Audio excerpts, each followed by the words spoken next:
Samson était au top.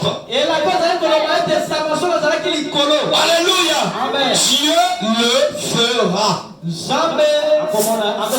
va le faire.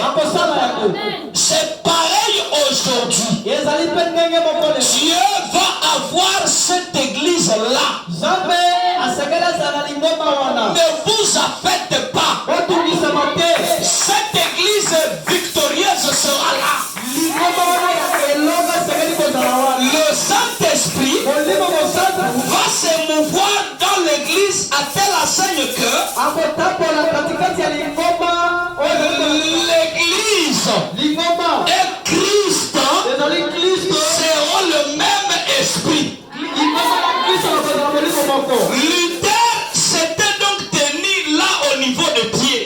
La justification. Voilà, je saute quelque chose. Vous voyez, c'est plus que ça. Amen. Je saute au paragraphe 89.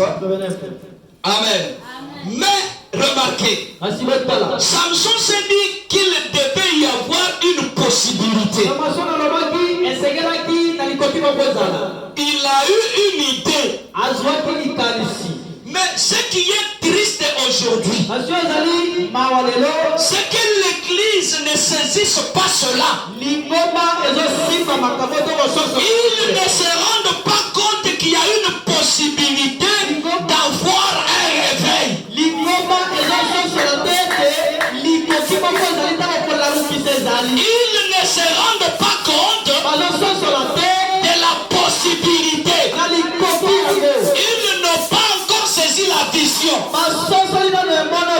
Ils restent simplement assis là. Amen. Vous ne voulez pas mourir, n'est-ce pas? Soit par exemple ça de la même brochure. Mais c'est l'unique moyen pour qu'il y ait une possibilité d'avoir un réveil. Samson était déjà aveugle. Il ne pouvait pas voir Delilah. Il ne pouvait plus voir parce qu'il avait ses yeux crevés. Et l'unique moyen pour vous ne pouvoir jamais restaurer la force de l'église, c'est de mourir à l'ennemi qui vous a entraîné dans cette mondanité.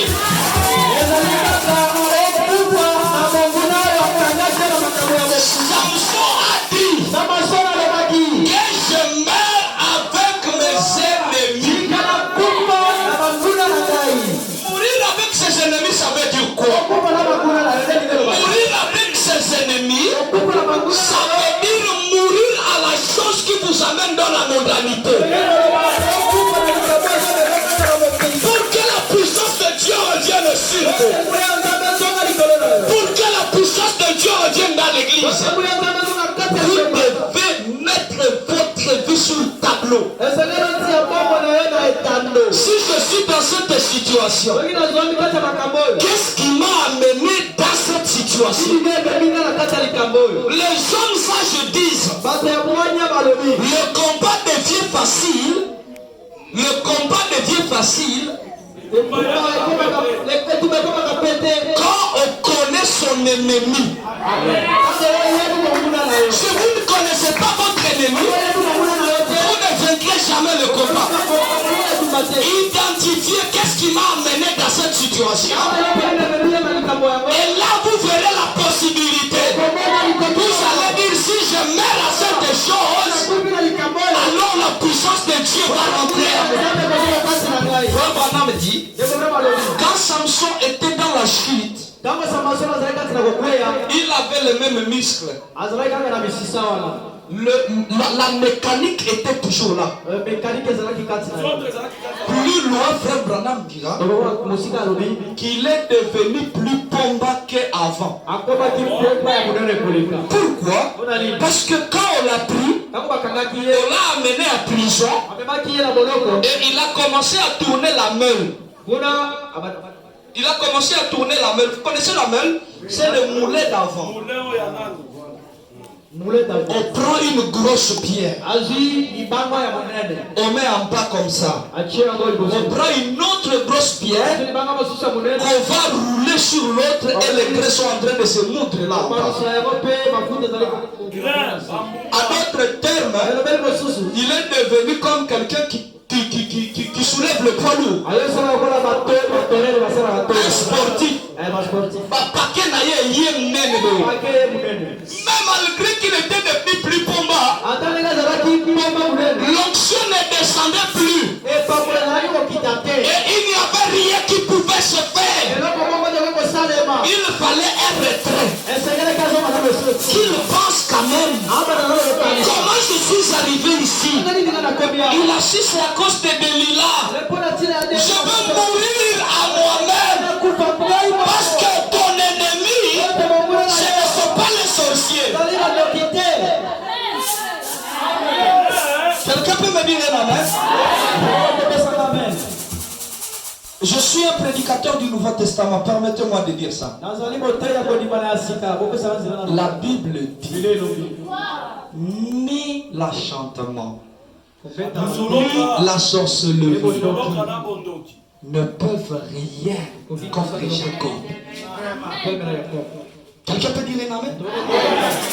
Il n'y a pas un sorcier qui est capable d'aller te chercher dans le sang de Jésus pour t'en sortir.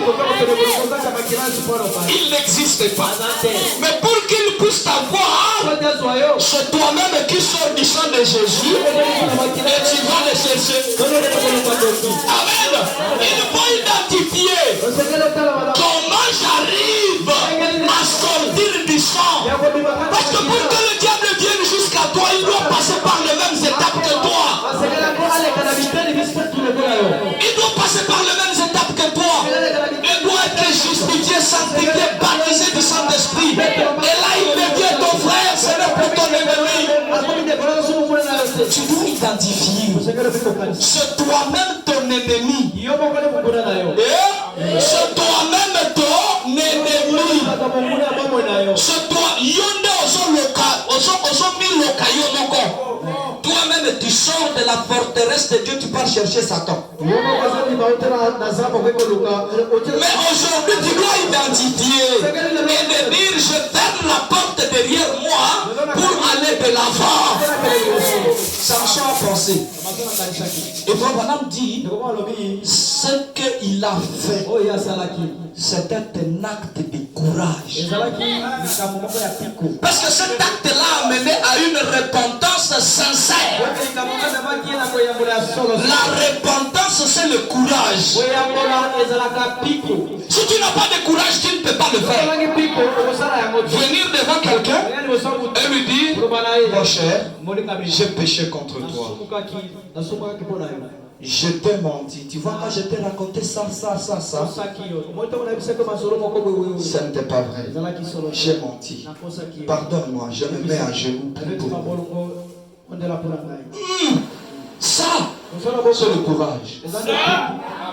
Pour que quelqu'un dise, quand on dit qui croit le Seigneur Jésus-Christ et recevoir son baptême chrétien selon la Bible au nom du Seigneur Jésus.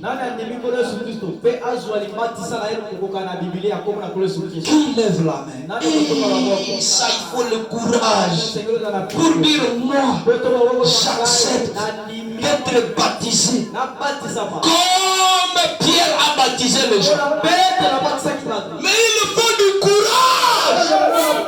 Il faut du courage. Un grand courage pour faire ça. Les gens vont dire non. Non. Ça je me fais. Bon, j'attends un autre jour. Pas aujourd'hui. Que je sois baptisé. Non. Donc ça veut dire qu'on est en train de vouloir dire que je puisse laisser ce mari-là. Non. Donc que je laisse cette copine-là. Mais il faut du courage. Et Samson s'est armé de ce courage. Il a rassemblé son courage. Dieu bénit le courage. Comme la femme prodigue, il s'est dit, je